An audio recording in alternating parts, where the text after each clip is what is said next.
Alright guys, welcome back, and in this video I'm going to show you guys how to convert image modes from a photo. So right now all of these photos, baby, Bucky, all of these are RGB, and actually 99% of the pictures you see on your computer, on your smartphone, on your tablet, those are all RGB because that's what computers and electronics they work with easiest. They display it really easy and crystal clear.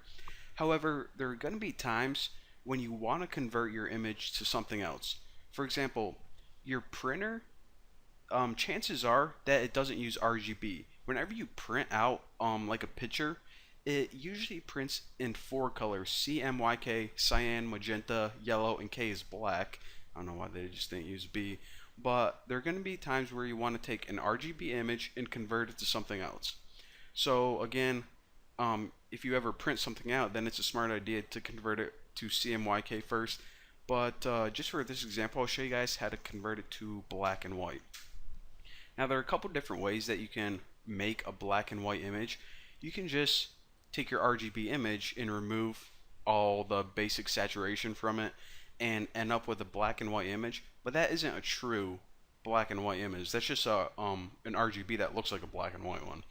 So if you actually want a true black and white photo, then what you can do is you can take your original photo.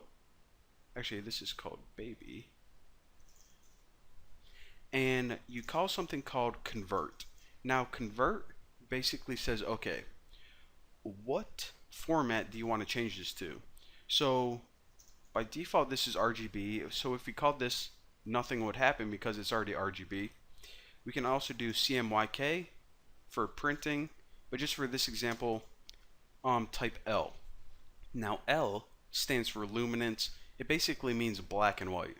They should have named it something a little bit more clear, but apparently they decided that L was the best symbol for black and white. So now, if we take this new object, which is pretty much this image of a baby now converted to a black and white file type, check this out. Whenever we show this, run main, black and white. Now if you guys are like, alright, so how do I know that this isn't just the RGB image still, and I don't know, they just like remove some color from it? So right now, keep the file open, and if you go to channels, you see that we don't have those RGB red, green, blue channels anymore. We just have this one channel just for black and white. So that way we can verify that indeed it does work, and well, I'm not lying. Alright, hold on. Let me adjust my microphone a little bit. So that was kind of boring. So now, since you guys had to suffer through that, I'll show you guys something really cool. Now, pill, hold on. Ugh, disgusting. Alright, so right now we've been using a bunch of functions from the image class, but it also has another class that is actually a lot cooler in my opinion, and that's image filter. Now this class comes with a bunch of cool built-in filters that you might use, like blur, if you ever want to blur your image, if you ever want to do something like find the edges of it. That's a nice little cool effect.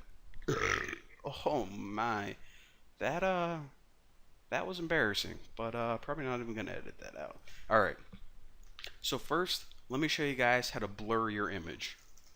So do we want to use this? Actually, let me use Bucky. Actually, alright, let's use sister, because look at this, look how adorable I look in this one. I am one hot piece of meat. Alright, so sister, and just make any object. I'm going to name mine blur because I'm pretty much just going to blur the image. So if we take sister, that original image, and we add a function called filter to it, what this does is it allows us to pretty much pass in one of these parameters, and the parameter I want to pass in is blur. So pretty much from the image filter class, we're gonna call a function called filter, and it's gonna blur this image. So let me just show you guys real quick. So blur.show is pretty much the same image as before, but now it is blurred. Pretty cool, pretty cool. So as you can see, you're like, okay, when the heck would I want to blur image, because this is just stupid. It like is the same image but less quality. Actually, if you ever I'll show you guys an example, and this is actually a really useful tip. If you ever have an image like a flower or something, and you know on those high-end cameras, when you get that depth of field, it looks like the background's kind of blurry. If you ever want to add a photo filter like that, then what you can do is you can actually pretty much overlay this blurry image on top of the regular crystal clear image and blur it as it fades out, and it'll look like, kind of give you the fake effect of depth of field. If you don't know what depth of field is, then just ignore everything I just said, because not important. I'll show you guys the effect later on. Alright, so another one that you guys might find pretty cool is detail. And actually, let me write both of these first.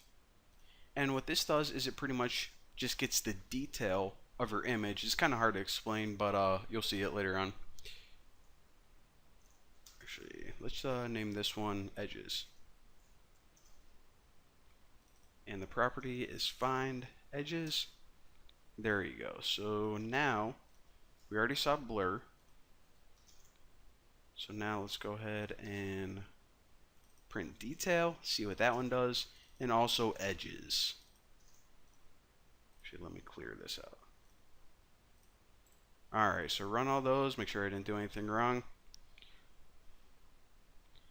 Alright, so this is blur, we already saw this. This is detail, and without comparing them side by side, they kind of look weird.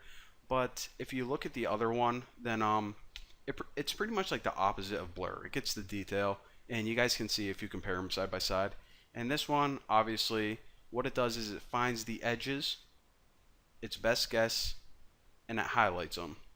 So again, you probably just wouldn't want to use this standalone, but combined with some other filters and effects, it can produce some pretty cool image effects. So that, ladies and gentlemen, is Image Filter for some really basic built-in filters. And again, the power of this actually comes when you combine it with other stuff. And we're going to be taking a look at that later on. But for now, thank you guys for watching. Don't forget to subscribe, and I'll see you guys later.